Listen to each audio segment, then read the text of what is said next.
Smash Queen Maine Mendoza sexy sa ilang larawan sa kanyang beach escapade. At pamadsabay Alden Richards, dinumog sa kanyang concert sa London at nag-side trip pa ng pamamasyal. Ang Starbar sa Tinilar, Santiago.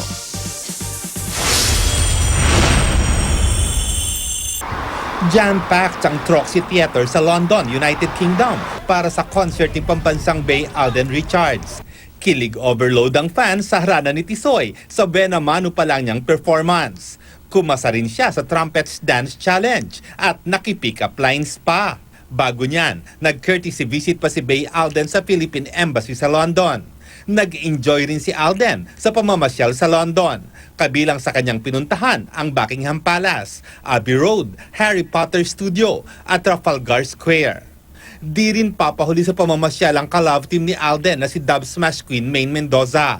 Nag-enjoy si Maine sa kanyang beach trip kasama ang kanyang mga kaibigan. Sexy at hot si Mengay sa kanyang two-piece bikini. Nag-imo pa si Maine sa kanyang kinumpose na tula. Tila nagpahiwatig pa si Meng na na-miss niya ang kanyang mga dating ginagawa. Party mode pa rin ang baby shower para sa nalalapit na pagdating ng first baby ng it girl na si Georgina Wilson Bernard. White and silver pa ang naging tema ng baby shower. Kasama sa nakiparty sina Solen Yusuf, Isabel Daza, Crystal Bello at Team Yap. Kitang-kita na rin ang baby bump ni Georgina. Larawan naman ng masayang soon-to-be dad ang kanyang husband na si Arthur.